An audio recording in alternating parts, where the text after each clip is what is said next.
2026년 설 명절 가정 예배를 시작하겠습니다. 사도신경으로 신앙 고백하시겠습니다. 전능하사 천지를 만드신 하나님 아버지를 내가 믿사오며 그 외아들 우리 주 예수 그리스도를 믿사오니 이는 성령으로 잉태하사 동정녀 마리아에게 나시고 본디오 빌라도에게 고난을 받으사 십자가에 못 박혀 죽으시고 장사한 지 사흘 만에 죽은 자 가운데서 다시 살아나시며 하늘에 오르사 전능하신 하나님 우편에 앉아 계시다가 저리로서 산자와 죽은 자를 심판하러 오시리라. 성령을 믿사오며 거룩한 공회와 성도가 서로 교통하는 것과 죄를 사하여 주시는 것과 몸이 다시 사는 것과 영원히 사는 것을 믿사옵나이다. 아멘. 찬송가 559장, 통일찬송가 305장 함께 찬송 부르시겠습니다.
오늘 함께 보실 말씀은 민수기 6장 22절에서 27절 말씀입니다. 구약성경 204면에 있습니다.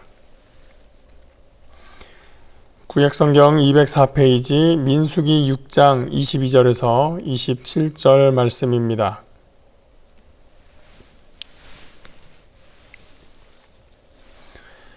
야훼께서 모세에게 말씀하여 이르시되 아론과 그의 아들들에게 말하여 이르기를 너희는 이스라엘 자손을 위하여 이렇게 축복하여 이르되 야훼는 내게 복을 주시고 너를 지키시기를 원하며 야훼는 그의 얼굴을 내게 비추사 은혜 베푸시기를 원하며 야훼는 그 얼굴을 내게로 향하여 드사 평강 주시기를 원하노라 할지니라 하라.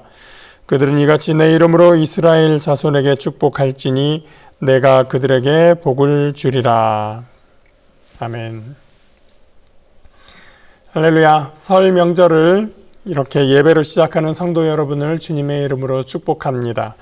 이 명절 기간을 통해서 우리는 양력으로도 음력으로도 완벽하게 2026년을 새롭게 시작하게 됩니다. 요즘 설 연휴를 보내는 방식은 예전에 저희가 어릴 때에 보내던 그런 방식과는 확연히 달라진 것 같습니다. 예전에는 명절 때만 되면 귀경길 차량 행렬로 부산까지 12시간 걸렸다, 광주까지 10시간이다, 이런 뉴스들이 많이 나왔었는데요. 요즘도 교통 정체가 그렇게 완전히 없는 것은 아니지만 예전에 비하면 훨씬 더 좋아졌다는 것을 우리가 알 수가 있습니다. 어떻게 이렇게 바뀌었을까? 이유가 뭔가를 좀 찾아봤더니 몇 가지 원인들이 나오는데 한마디로 딱 보면 명절 문화가 달라졌기 때문이다, 이렇게 볼 수가 있겠습니다. 설 명절에 한국적인 전통은 어떤 의미를 가지고 있었던 것인지 제가 어릴 때 학교나 대중매체를 통해서 배웠던 것들을 가지고 한번 생각해 봤습니다. 설 명절은 가족들이 모이는 기간이었습니다. 할머니, 할아버지를 중심으로 이제 가족들이 다 모이게 되죠. 가족들이 모이면 음식을 만듭니다. 많은 전통적인 한국 가정에서는 이제 차례상을 지내기 위해서 음식을 만들고, 저희처럼 기독교 집안에서는 차례를 드리지 않아도 또 음식을 많이 만들죠. 왜냐하면 저희가 먹어야 되니까요. 그리고 이제 세배를 합니다. 아이들이 가장 관심 있는 것은 뭐니 해도 뭐니입니다. 세뱃돈입니다. 이번에는 세뱃돈을 얼마나 모았나, 그것이 아이들에게는 가장 중요한 이슈라고 할 수가 있겠죠. 제가 6학년 때로 기억되는데 그때 제 기억에 그 세뱃돈이 꽤나 많이 모였습니다. 그래서 제가 너무 큰 소리로 기뻐서 얘기를 한 것 같아요. 와, 나 이번에 66,000원 벌었어! 라고 얘기를 했는데 할머니가 밖에서 들으시고는 혼내셨습니다. 야, 벌었다는 거는 일하고 받는 게 벌은 거지, 그건 벌었다고 하는 게 아니야. 그냥 받았다고 해라. 세뱃돈 받았다고 말해라. 이렇게 말씀을 하셨습니다. 그렇죠. 세뱃돈은 노동의 대가가 아니고 어른들이 우리 꼬마들, 자손들 귀엽다, 이쁘다 해서 주는 용돈이죠.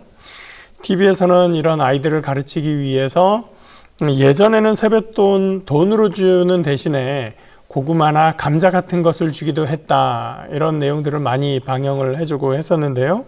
그렇다고 이 시대에 세뱃돈 대신에 고구마를 주려면 굉장한 용기가 필요할 것 같습니다. 설에는 또 묵은 때를 씻는다는 의미로 목욕을 했습니다. 저도 어릴 때 우리 아버지께서 저와 동생을 데리고 같이 대중목욕탕으로 갔었던 그런 기억이 있습니다.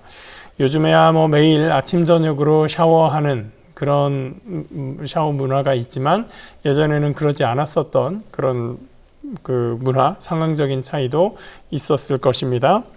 목욕을 다녀오면 이제 설빔이라고 해서 또 새로운 옷을 차려입게 됩니다. 또는 한복을 입죠. 그래서 어릴 때 이 설날이 오면 한복을 입는 느낌도 참 새롭고 그래서 좋았었던 기억이 있습니다. 자, 이런 것들을 하는 이유는 다 이 새로운 마음으로 한 해를 시작한다라는 의미였습니다. 어릴 때 그렇게 좋기만 했던 설날이지만 크면서 보니까 이게 명절이라는 것이 어른들에게는 큰 스트레스가 되고 있다는 것을 알게 됐습니다. 저희같이 기독교 집안은 모르고 있었던 것이 전통이라는 명목으로 지내는 그 차례 때문에 그렇게 많은 문제들이 있는지 몰랐습니다. 지켜야 될 것도 많고 따져야 할 것도 많고 그렇더라고요. 또 차례상을 차릴 때도 이것저것 많은 조건들이 있었습니다. 홍동백선이 조율 이신이 이런 것들이 있었는데요. 전에는 신문에서도 방송에서도 차례상을 어떻게 차려야 된다, 뭐를 오른쪽에 왼쪽에 동쪽에 서쪽에 뭘 놔야 된다, 이런 이야기들을 많이 했었는데 또 한 10년 전부터는 그런 거 유교 경전에 근거가 전혀 없다, 그렇게 호화롭게 차리는 것이 아니다. 또 그런 이야기들을 하기 시작을 했습니다. 차례상은 원래 간단하게 차리는 거다. 이런 얘기들을 많이 합니다. 그렇다면 그동안의 명절 차례상은 그 명절 음식들 다 허수아비 지키려고 했던 것이냐라는 생각을 하게 되죠. 명절에 우리가 만나는 것은 멀리 떨어져 있었던 가족들이 함께 모여서 서로의 안부를 묻고 한 해의 시작을 서로가 축복하는 것에 가장 큰 목적이 있었습니다. 그래서 세배를 하고 나면 덕담을 하는 것이 사실은 이제 축복의 말씀을 주는 것이어야 하는 것이죠. 반가운 가족들이 모였으니 음식도 나누고 세배라는 형식을 통해서 서로 인사도 나누고 세뱃돈을 통해서 정을 나누는 것이 명절의 진짜 의미였었던 것입니다. 명절을 함께 보낸다고 모였으면서 차례라든지 음식 준비라든지 이런 것 때문에 가족들이 힘들고 감정이 상하고 관계가 망가지고 그렇다는 것은 주객이 전도된 거죠. 음식 준비로 문제가 됐던 가족들이 있다면 그냥 차라리 밖에 가서 식사를 사 드시는 것이 좋습니다. 저희 가족 같은 경우에는 음식으로 문제가 돼서가 아니라 서로 다 바깥에서 일을 하기 때문에 영양 부족으로 그냥 식사를 사 먹는 것으로 대체합니다. 이렇게 우리는 설 명절을 지내면서 전통이라는 명분으로 그것 때문에 어떤 틀에 우리를 맞추는 대신에 기독교인으로서 좀 더 슬기롭게 명절 나기를 할 수 있었으면 좋겠다 생각을 해서 오늘 말씀을 준비했습니다. 첫 번째로 슬기로운 명절 나기를 위해서 기억해야 될 것은 우리 성도들에게 새해라고 하는 것은 하나님께서 우리에게 새롭게 열어주시는 기회라는 사실입니다. 하나님은 언제나 새로운 일을 시작하십니다. 창세기 1장 1절에서 하나님께서 세상을 창조하시면서부터 그 어둠 속에 빛을 있게 하시는 그 순간부터 하나님은 새 일을 행하셨습니다. 예레미야 선지자를 통해서 하나님은 새 언약을 말씀하셨고 우리를 새로운 피조물이라고 하셨고 이제 우리에게 새 하늘, 새 땅, 새 예루살렘을 약속하셨습니다.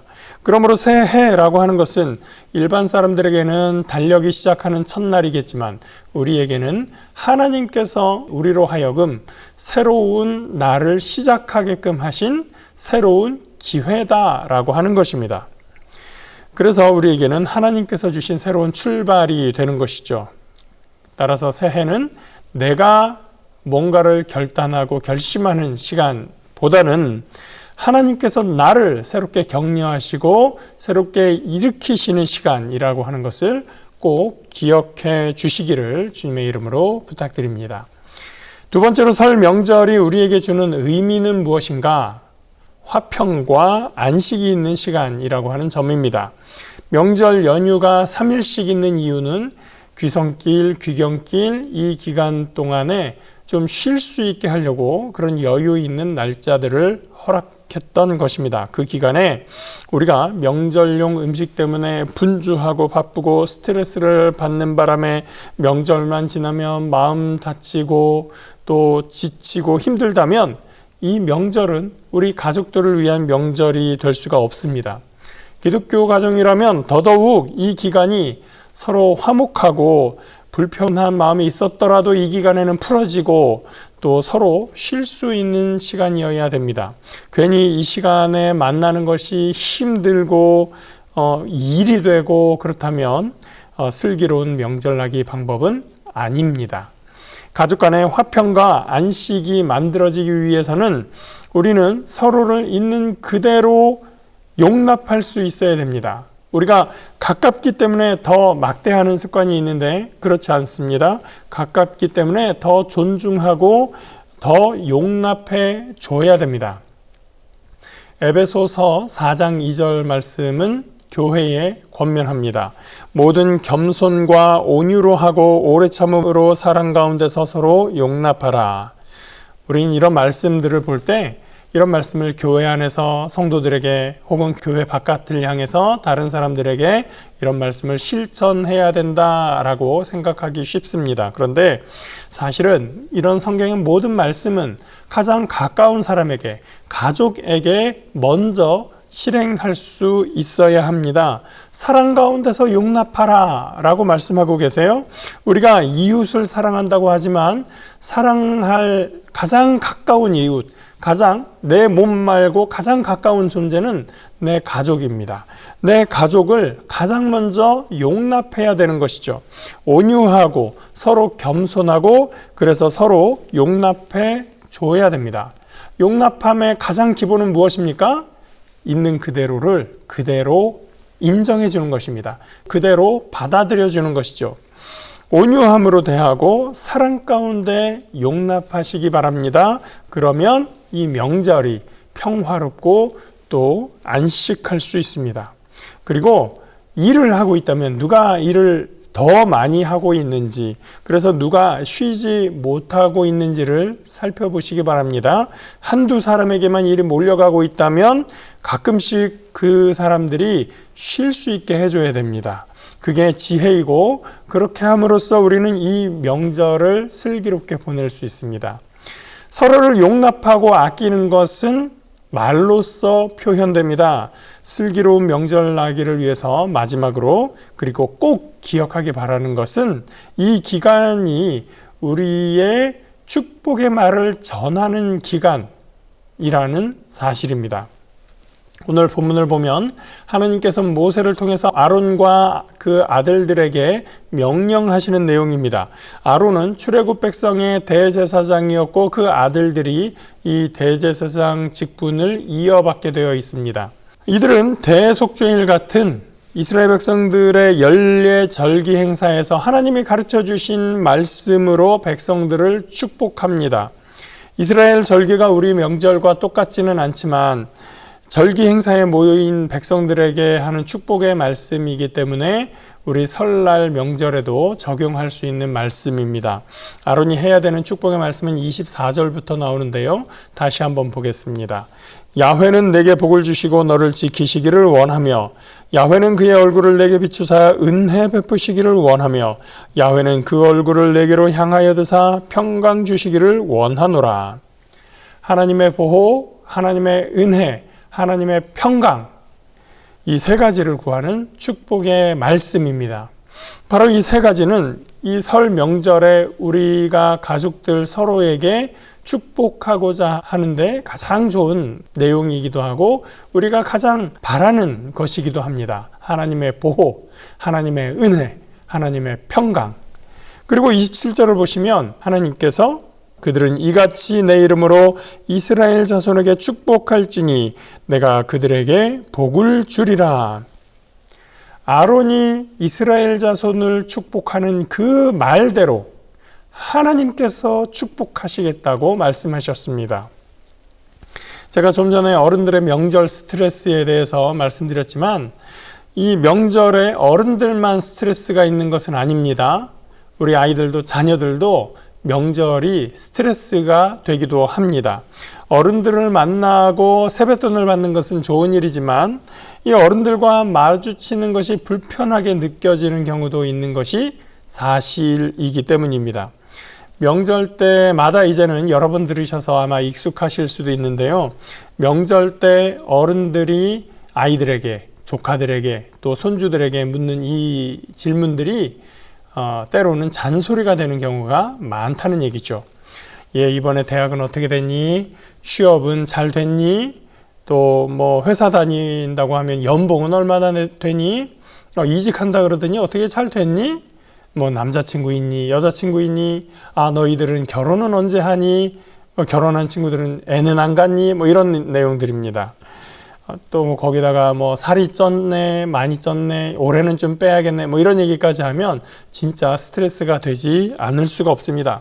그래서 몇 년 전부터는 메뉴판이 만들어지기 시작했습니다. 대학에 대해서 물어보려면 5만 원, 남자친구에 대해서 물어보려면 7만 원, 직장에 대해서 물어보려면 10만 원, 뭐 이런 명절 잔소리 메뉴판이 만들어지기도 했던 거죠. 그러더니 급기야 작년에는 잔소리 메뉴판이 적힌 티셔츠가 나왔습니다.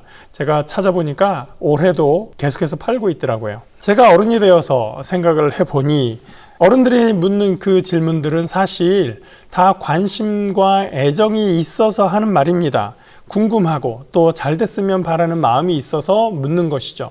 그런데 그 말을 들어야 하는 자녀들, 손주들, 조카들의 입장에서는 뭔가 내가 그럴듯한 결과를 가지고 있는 경우가 아니라면 이런 질문들이 굉장히 불편해질 수밖에 없는 것이 사실입니다. 그런데 뭔가 그럴듯한 결과를 가진 우리 자녀들, 조카들은 과연 몇 명이나 될까요? 우리나라의 이 청년들 중에 그 조건들을 다 잘 가지고 있는 친구들이 몇이나 될까라는 얘기입니다. 앞서 말한 것처럼 대학도 잘 가고 직장도 잘 가고 또 남자친구, 여자친구도 좀 괜찮고 또 결혼하기에 그럴듯해 보이기도 하고 또 살도 하나도 안 찌고 이런 조건들 다 갖추고 있어야 뭐 하나 물어봐도 마음 편하게 다 자신 있게 대답을 할 수 있는 거거든요. 이 조건들을 다 충족하는 친구가 있다면 이 땅에 우리 국민 중에 그 조건들을 다 충족하는 비율이 과연 몇 %나 될까? 제가 생각해 보니까 한 1, 20% 되려나? 라는 생각이 들었습니다. 거꾸로 말하면 8, 90%의 청년들은 그런 질문을 받으면 어느 하나는 반드시 불편할 수밖에 없는 이야기다라는 얘기입니다. 아, 목사님 1, 20% 너무 심한 거 아닙니까? 그래요. 그러면 많이 봐줘서 50% 된다고 치시죠. 그러면 반반 확률로 내가 물어보는 이 질문의 내용이 우리 조카들, 손주들, 자녀들을 불편하게 만드는 질문이 된다라는 것입니다. 어른들은 관심과 걱정 때문에 하는 이 한마디 말이 삼촌이 말하고 큰아버지 말하고 작은아버지 말하고 이모가 말하고 고모가 말하고 하면서 이 스트레스가 점점 쌓여가게 되는 것입니다. 아론의 축복의 말씀을 보세요. 하나님이 너를 지키시기 원하고 내게 은혜 베푸시기를 원하고 너에게 평강 주시기를 원한다. 사실 우리가 하고 싶은 말도 이거죠. 그렇다면 그 말들을 해주시는 것이 좋겠습니다. 잔소리가 안 되는 비결은 현재는 어땠니? 라는 것을 자꾸 추궁하는 것이 아니라 미래가 잘 되기를 바라는 말들을 해주시는 것입니다. 취업이 안 돼서 걱정을 해도 본인이 더 걱정을 하겠죠. 결혼을 하고 싶은데 못 가고 있는 경우라고 하면 본인의 마음이 더 불편할 겁니다.